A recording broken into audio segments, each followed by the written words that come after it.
The Inuit are a group of people who are indigenous to the Arctic. Inuit culture spreads from Alaska to Greenland and all the way to Russia. The Inuit adapted and formed a culture around their frozen landscape over 1,000 years ago.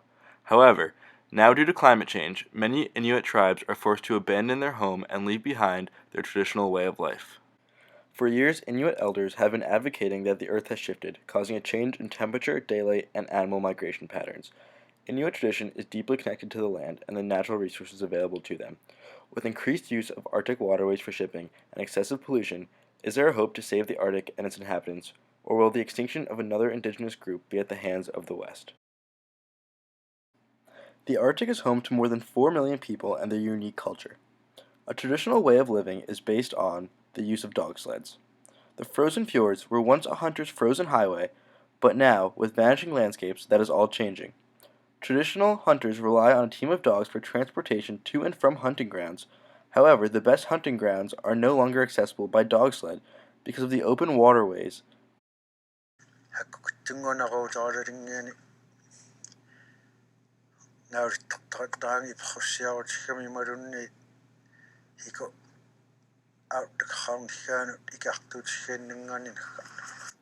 A villager was asked how he felt towards global warming and the changes happening to his direct community.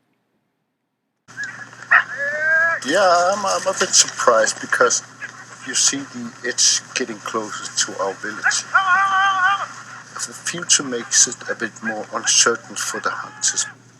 They don't know how to react. Dogs used to be able to lead hunters to seal breathing holes, but now there are none due to the vast open waters.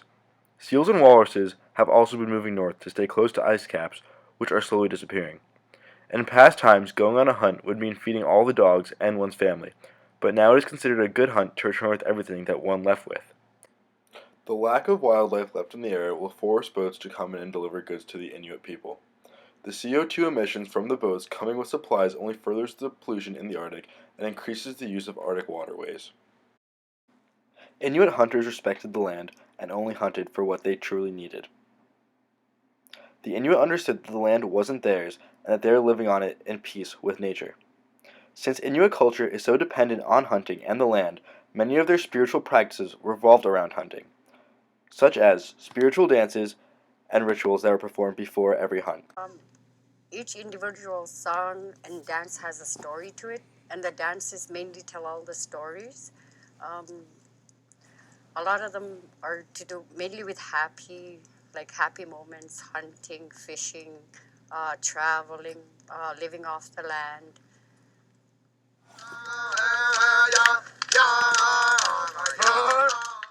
Due to the changing landscape in the Arctic, the Inuit are not only faced with losing their traditional hunting practices, but also their culture.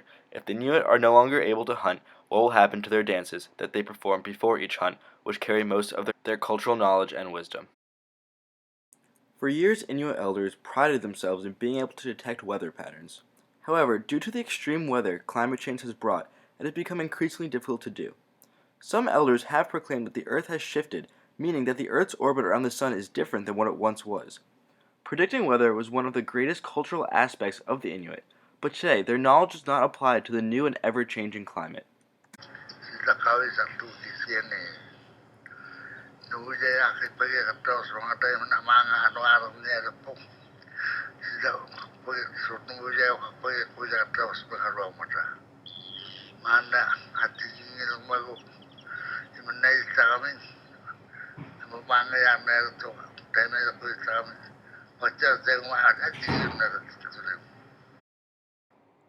Inuit culture is very much based on language.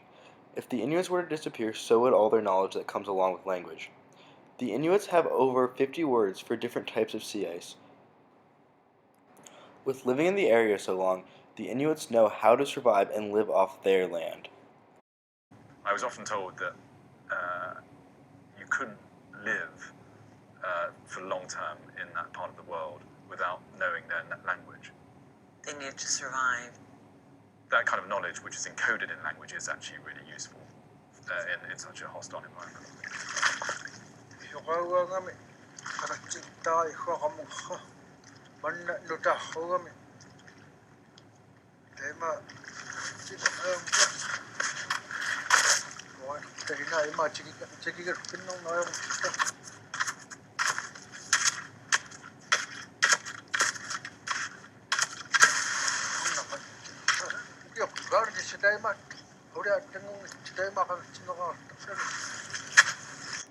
In addition to losing traditional dances, hunting practices, weather predictions, and language, the changing climate is affecting Inuit mental health.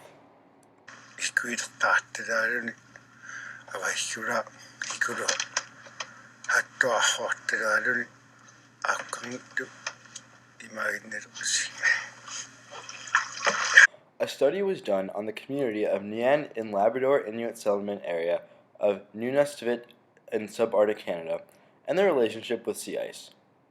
The members who were interviewed reported that their daily lives were influenced by using sea ice in emotional, spiritual, physical, economical, cultural, and social ways. Unpredictable weather and climate has increased the risk of travel on the ice. For this community, sea ice has been a mode of transportation since the community first settled in the area. The land has been used for trails, hunting, and building homes.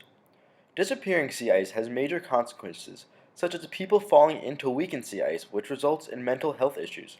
There are many emotional and mental health impacts from losing a family or community member through the ice, such as depression. In Inuit mythology, a gluk is a spirit that lives underneath the ice, and is said to give aid to fishermen and hunters.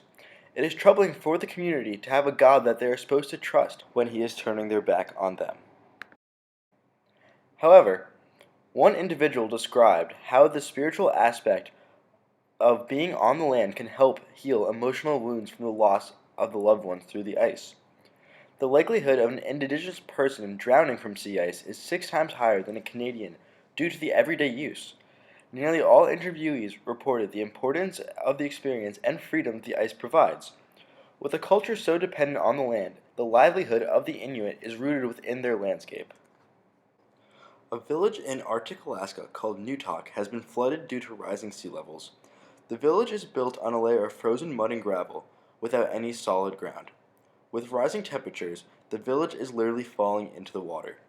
CNN reports the U.S. Corps of Engineers has estimated that moving Newtok could cost the U.S. government over $130 million. Another 26 other Alaskan villages are in immediate danger, with an additional 60 considered under threat in the next decade, according to the Corps. Newtok is not alone in their battle against rising temperatures. The United Nations Intergovernmental Panel on Climate Change warns that this is part of a growing climate change crisis that will displace 150 million people by 2050. The idea that no village is alone is a very strong concept. Another Inuit village in the Arctic was carried away by the river due to glaciers melting. Biggest climate change event that we've seen is the issue of what happened in the river last year. On June 8th, 2008, we had an unprecedented event at the Duval River here in the community. We had a flood of, how shall I say, biblical proportions. The immediate impact was to wash out 2 of the bridges that we had over that river.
In Article 26 of the United Nations Declarations on the Right of Indigenous Peoples, it states that states shall give legal recognition and protection to these lands, territories, and resources inhabited by indigenous people.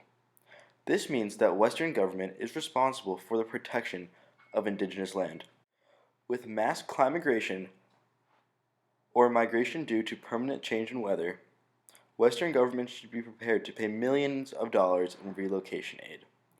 The problem is that no one is around to enforce the UN Declaration. It could be devastating for many indigenous communities. The Inuit are looking for public support in many ways, such as creating video games to broadcast their climate issues. Never Alone is a video game created to help share the story of the struggles indigenous people face in the Arctic. The video game tells the story of the Inuit in a way that the younger generations will be interested in. Sharing these stories through modern pop culture will preserve Inuit culture and tradition and provide a source of income for the community. Creating a video game about indigenous people also gave the makers a chance to change stereotypes and get the correct cultural appropriations across. In the game, Nuna, the game's hero, teams up with an Arctic fox to find the source of the blizzard that is threatening her community. Players explore themes of resourcefulness, cooperation, and the transfer of knowledge from one generation to the next through the beautiful rendered gameplay. The game also includes hours of bonus film, of documentaries from native Inuits. The game shows the people's deep connection to the land and animals and could possibly gather support to help end climate change. A game review analyzed and stated that as more and more Alaskan natives move out of the traditional communities into urban areas, indigenous languages are disappearing, and with them, traditional knowledge. Many don't have a choice because climate change threatens to erode and in some cases even destroy native towns and villages around the state. The following clip is from the gameplay and shows the Inuits' deep connection to nature. Silla is the weather. Laotsong is the atmosphere. Here's the Nuna, or the land. And it's anything from the land into the moon, the sun, the stars. That's Silla. It's a very spiritual, and we have a relationship with Silla. Silla has a soul in the same way we do as people, in the same way animals do. I think spirit helpers in and of themselves are really about how we're connected with things. And so it may be that there's a spirit helper that shows themselves as a bird to show you the way home. Or it may be a spirit helper that actually decides to show themselves with the face and body of a man instead of their animal form. And so I think one of the things that's hard to understand is that it's not one way of seeing things. It's one way of knowing you're connected to everything. We've always had that spirituality of everything around us. It's the interaction you have with the air you breathe, the ocean that you gather resources from. The Inuit people need their land and habitat to survive. Their traditions and culture are so far embedded into their region that if they had to leave, it would be the end to them. It is now up to Western governments to enforce and protect these culture-rich people.